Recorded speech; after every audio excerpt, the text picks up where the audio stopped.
और अब बात किसानों की करते हैं। क्या किसान आंदोलन फिर से शुरू होने जा रहा है? देश की राजधानी ने लंबा किसान आंदोलन देखा, रास्ते जाम, ट्रैफिक में फंसे लोग, रास्ते बंद।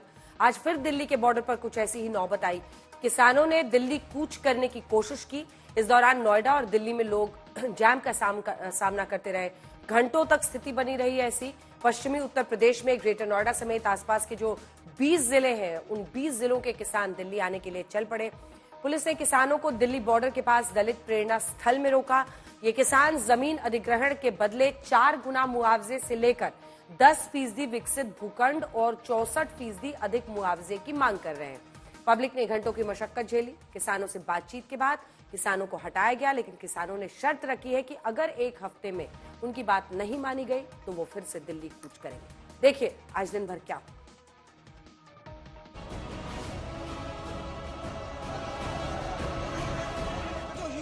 बैरिकेडिंग है वो भी तोड़ दी यहाँ पर, देखिए, और धीरे धीरे करके ये अब आगे बढ़ रहे हैं।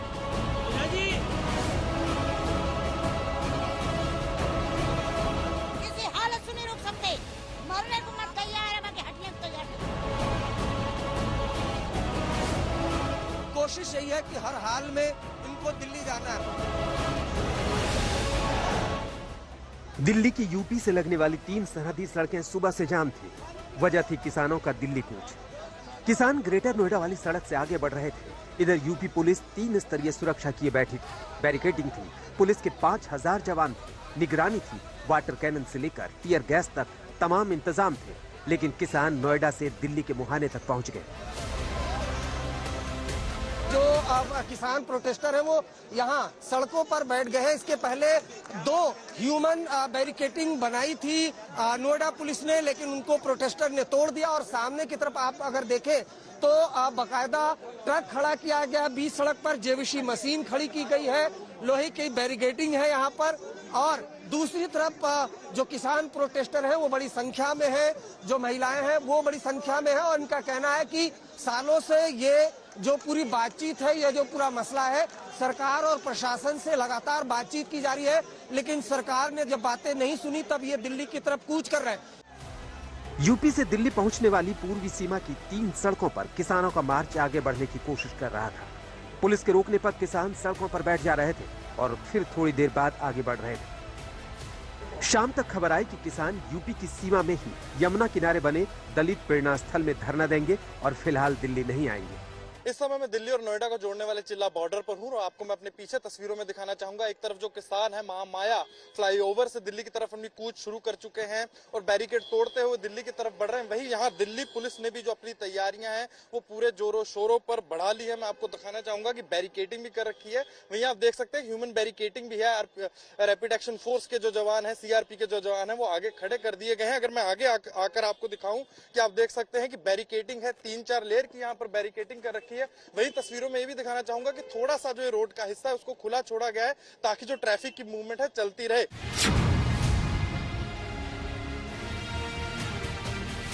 दरअसल किसानों का यह नया आंदोलन उत्तर प्रदेश के ग्रेटर नोएडा से भूमि अधिग्रहण और मुआवजे और अन्य मांगों को लेकर 25 नवंबर से शुरू हुआ है।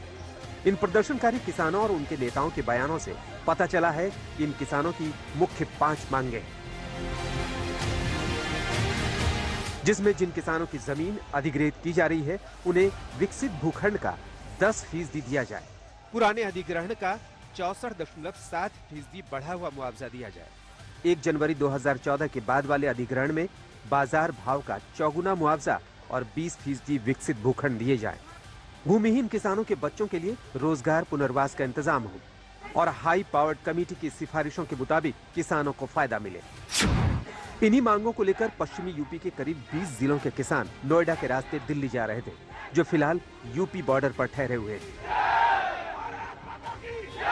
पंजाब वाले अलग लोग हैं, उन्होंने 6 तारीख की बात करी। अभी संयुक्त मोर्चे का पूरे देश से आह्वान नहीं है। अलग अलग पॉकेट से अलग अलग लोग अपनी बात कहने जा रहे हैं। अभी हमारा कोई मैसेज दिल्ली का नहीं है। अच्छा, मुख्यमंत्री से मिलने की बात थी कि मुख्यमंत्री कोई नहीं मिल रहा हमसे। कौन मुख्यमंत्री मिल रहा? मुख्यमंत्री पे तो दिल्ली वालों का सकंजा, मुख्यमंत्री भी लगा ही नहीं हमसे किसानों से। बातचीत से कोई कोई नहीं होने, नहीं बातचीत करेंगे ही नहीं सरकार हमारे से। फिलहाल इस प्रदर्शन में भारतीय किसान परिषद, किसान मजदूर मोर्चा, संयुक्त किसान मोर्चा नाम के संगठन शामिल हैं। किसान मजदूर संघर्ष कमेटी के किसान जो शंभू बॉर्डर पर प्रदर्शन कर रहे हैं, वो 6 दिसंबर को शामिल होने वाले हैं। 6 दिसंबर को और भी किसान संगठन आएंगे। केरल, उत्तराखंड, तमिलनाडु के किसान अपनी विधानसभाओं में प्रदर्शन करेंगे और तब इन किसानों की सबसे बड़ी मांगों में एमएसपी पर खरीद की गारंटी वाले कानून की मांग फिर जोर पकड़ सकती है। अन्नदाता महान है, रात दिन मेहनत करता है, कोई उसकी समय सीमा नहीं है काम करने की, कोई उसकी आयु सीमा नहीं है काम करने की, रात दिन मेहनत करता है और वो भोले वाला है। हमारी राजनीति ऐसी है जो बरगलाने की कोशिश करती है, उनके बरगलाव में नहीं आए, उनके बहकाव में नहीं आए।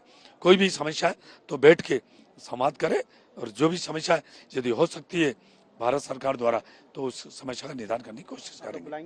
सरकार बातचीत से समाधान की उम्मीदें जताती है, लेकिन पिछले किसान आंदोलन के समय से शुरू बातचीत का समाधान अभी तक किसानों को शायद नहीं मिला, क्योंकि सितंबर 2020 में केंद्र सरकार ने 3 कृषि कानून बनाए।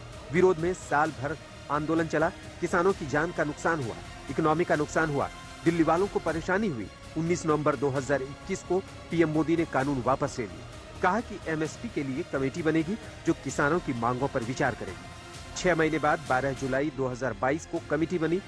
कमेटी में 29 लोग थे, जिसमें 18 लोग सरकारी पक्ष के विशेषज्ञ और 11 किसान थे। कमेटी अध्यक्ष वही संजय अग्रवाल बने, जिनके सचिव रहते 3 कृषि कानून बने। कमेटी की 37 बैठकें हुई, लेकिन ना तो एमएसपी पर खरीद की गारंटी का कानून बना, न कमेटी की रिपोर्ट सामने आई। हालांकि केंद्र सरकार ने इस बीच एमएसपी पर खरीद के कई नए तरीके और मौके आजमाए। फिलहाल केंद्र सरकार कुल 22 फसलों पर एमएसपी की घोषणा करती है। इसमें खरीफ की 14 फसलें, रबी की 6 फसलें और 3 वाणिज्यिक फसलें। इसके अलावा अब दलहन, तिलहन और नारियल की खरीद भी एमएसपी पर हो रही है। इसकी खरीद के लिए सरकार पीएम अन्नदाता आय संरक्षण अभियान यानी पीएम आशा के नाम से योजना चलाती है, जिसमें price support scheme, price deficiency payment scheme और पायलट प्रोजेक्ट के तौर पर प्राइवेट प्रोक्योरमेंट स्टॉकिस्ट स्कीम भी चला रही है। किसानों की आय दोगुना करने की दिशा में सरकार ने किसानों को डायरेक्ट बेनिफिट देना भी शुरू किया है, जिसमें सालाना 6,000 रुपए की मदद किसानों को मिलती है। नोएडा से कुमार कुणाल के साथ आज तक ब्यूरो।